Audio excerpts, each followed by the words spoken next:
Hello everybody, welcome back to the vlog. My name is Filip Latocha, and today we're going to be talking about the Nike Infinity React Run Flyknit after 200 plus miles. Let me tell you, it's been an adventure in the last 200 miles with these shoes, as we're going to get right into it real soon. I'm going to let the montage roll while I'm talking, and this footage is from probably a month back when I was doing some country training out in the grand state of Michigan. And yeah, it wasn't Chicago stuff, of course, so we're just going to try something different and see how this works out. So here we go. Putting 200 plus miles in this shoe has taken a little while, considering the shoe has been on the market for a little while as well. Most of the problem behind this is that I had a lot of other shoes during the springtime to play around with. One of those, of course, being the Pegasus 37. I had a pair of Pegasus 36s that I was also running around in. I had the Nike Next Percents that I was also grinding through. I had about 2 pairs that I was working through. So the React was a flavor of maybe 2 weeks at the time. And I recently got back into it maybe a month ago, obviously when this footage started rolling. And yeah, so it's been a long time coming for this 200 plus review, but this shoe has seen some stuff, and let me tell you about it. So, of course, based on the shoe quality, I'm going to see if we can zoom this in here right now. It's probably visible, not so much. Oh, there we go, on the heel, you can see it. We've got a lot of, I guess you can say, dirt. You'll call it dirt. I will call it concrete, as I have actually fallen through about 2 feet of concrete in the middle of one of my runs. Yeah, that was really fun. Not a dull moment in Chicago, I can say, to fall through 2 feet of concrete and basically have shoes that still function afterwards. They're a little tougher after that, so that's gonna probably affect the next 100 plus miles on them. But yeah, I did my best to clean them out. Of course, the only downside is that I still didn't put them in the wash. I'm planning on doing that pretty soon, potentially after this review. I really wanted to wait until then. So, yeah, let's get into some of the things I've noticed since my first impressions and 100 plus miles into the shoe. So, first things first, as I mentioned, the shoe has survived a concrete fall, of course falling through wet concrete, that is. And it's still, the material is still quite soft on the inside here, as well as the outside.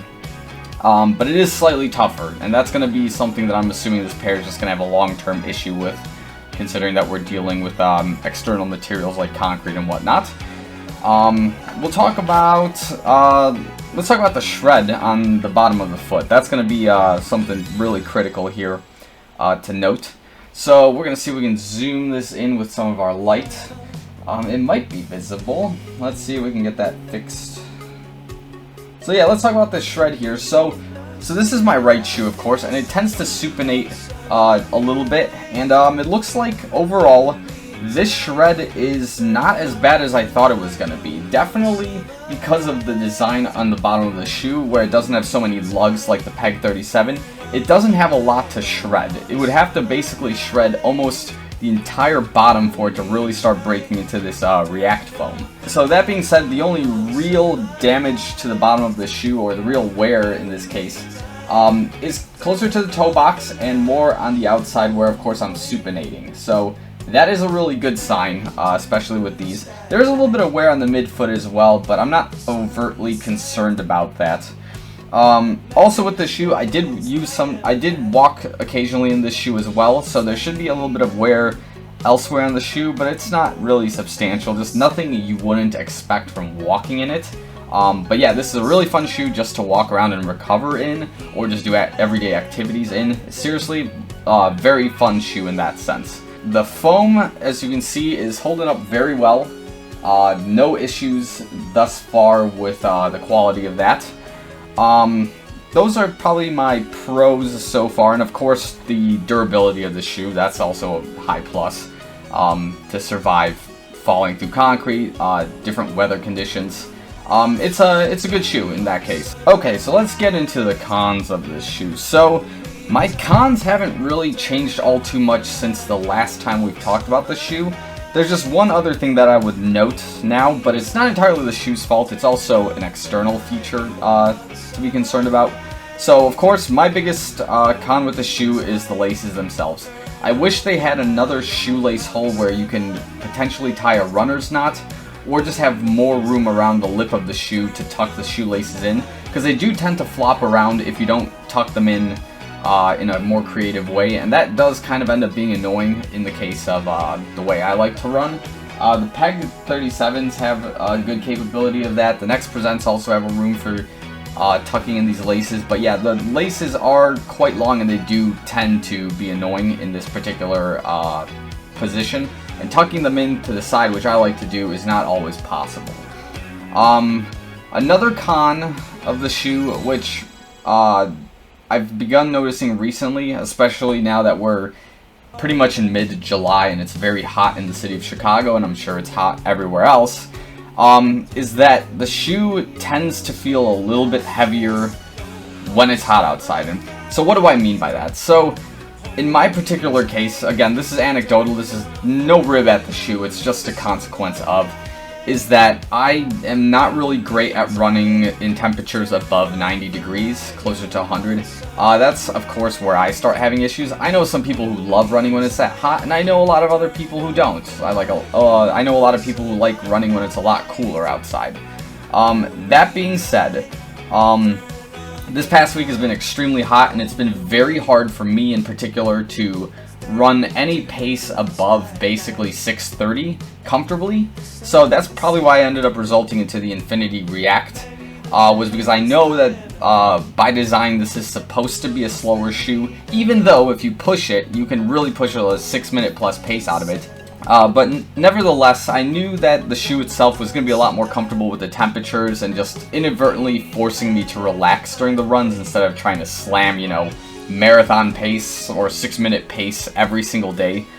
So most of my runs were about 7 to 7:15 pace, maybe 7:30 in some moments, and the shoe just really amplified the lack of speed during my runs, which I'm fine with, and that is mostly just because there's no sense in fighting with the elements if there's no real big race coming up, and two, if I'm running in a shoe that's designed for recovery in the first place. That being said, I am still aware that the Chicago Marathon status is being monitored, but of course your morale fluctuates with that as the weather goes along and you start hearing other reports. So yeah, I digress though. But overall, so far, 200 plus miles, the shoe is holding up. There's no exterior wear and tear. It is quite dirty though, of course, from you know, having sweaty socks of different colors, falling through concrete and having all that going on. That's good, at least in the 200 plus mile range. Of course, the most critical point of the shoe is going to be as we approach 300 to 350 plus miles to start seeing what happens to the bottoms of the shoe. Of, you know, how is it going to start ripping up? Is it going to be more comfortable to run in the shoe at that point, or is it just going to fall apart at 300 and that's it, you know? So yeah, so far the shoe is holding up to my expectations, if not fallen slightly below the Pegasus 37 in terms of a shoe I would pick in priority for a daily runner. So I'm going to stand by my previous statement, and the Nike should make a shoe with a carbon fiber plate that looks exactly like this, and they should call it the Nike Infinity and Beyond. And it'd be pretty sick. It'd be an interesting racer because they do have a very comfortable foam in here. Now they just need to find a way to make it a little bit faster. Perhaps some weight reduction on some pieces of the shoe would be ideal. But yeah, for the most part, as a recovery shoe, I'm going to give it perhaps an 8.5, 9 out of 10. And that's kind of where we're sitting with this. So yeah, next 100 miles are going to be extremely critical to see how the shoe lasts. And yeah, I appreciate you guys watching the video. If you liked it, give it a thumbs up. Definitely like and share. Let me know what you guys think about the shoe. If you guys are 200 plus miles in, or you've already gone through your third pair, do you guys like it? Do you guys see the same issues I'm having with it? Do you guys completely disagree and think this is the greatest shoe of all time? Let me know in the comments, definitely. But yeah, that's all I've got for now, so thanks for watching the video, and I hope you enjoyed the montage, and if you like this format, also definitely let me know in the comments. I will see you guys real soon, so peace.